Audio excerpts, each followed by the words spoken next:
I read a post today that spoke to, I'm getting ready to do my 420 weekend sesh, but if the only people that actually bother to ask me questions are patrons, then I'm only gonna put the whole sesh video on Patreon for them, because I appreciate knowing we're gonna build this community organically. I'm actually going to get something I have no business getting.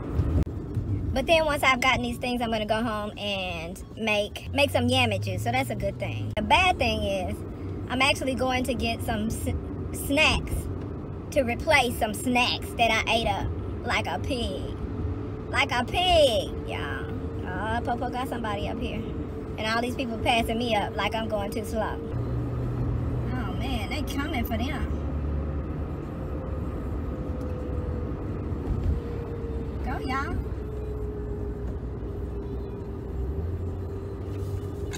Sometimes I feel like my depth perception is...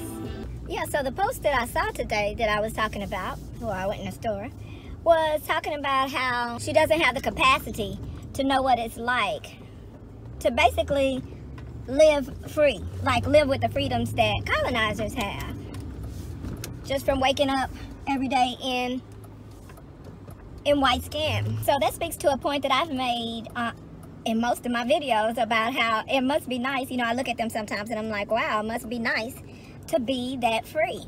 And that's what we see when we see them not being murdered for existing or doing mundane things that free people are enabled to do, entitled to do, free to do, have the right to do, just want to do stuff.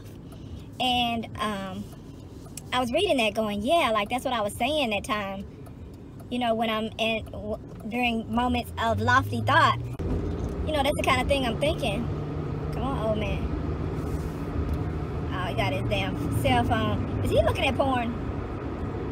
I'm gonna be fair, he might not be looking at porn. But anyway, so a series of events that made me think about that was in the process of leaving my house, how it's in my family line to basically say, fuck you to the seatbelt laws for different reasons that wind up being ultimately with making the same point. Because my dad always felt like it's his seatbelt. He should have the option of wearing it or not. And I didn't really understand the power of him not wanting that choice taken from him by fucking government. Because the governing is to keep extremisms from tearing the whole essence of democracy into smithereens. But ultimately we aren't free. You know what I'm saying? And we wake up literally every day rethinking everything, rethinking the simplest things behind laws that are created to coddle colonizers and to persecute us. And so just like when, oh, that's a pretty color. Ooh, that's a pretty color. I wonder if I can capture that on my phone. So, like just me leaving the house, whereas it has been, whether deliberately or subconsciously, passed in my family to be like, fuck you to seatbelt laws, just be willing to pay the fine or whatever. The reality is it's a risk of life just to do that. Like, it's a risk of life to get pulled over or to be even addressed by uniformed slave catchers, period.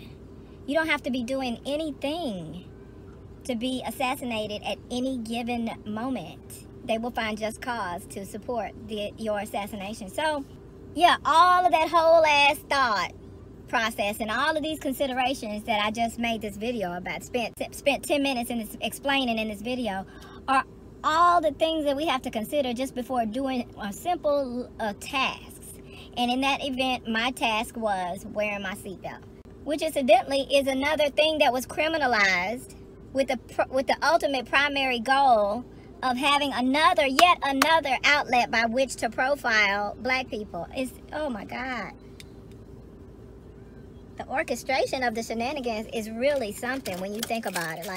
Like what are you really? Did y'all see that clip of old girl asking the white interviewer You know, what are you without racism? You know, without your little racism. That's what you say, your little racism.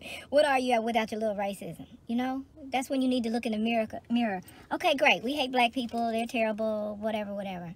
When you get through hating us, what do you have for yourself?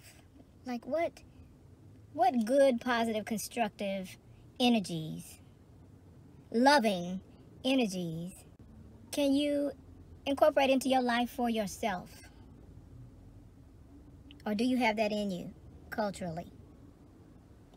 If you look at your culture that doesn't exist, because your culture is a compilation of everyone else's that you stole. So I don't know what that is, but look at it and determine who you are as a human being without that racism. And if without that racism, all you got, you find that you are unpleased with what you have, then change your mind. Change your mind.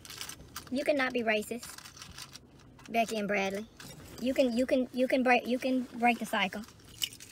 The thing is, that's only if you really want to. And incidentally, you're showing us all repeatedly that you don't. Okay, bye.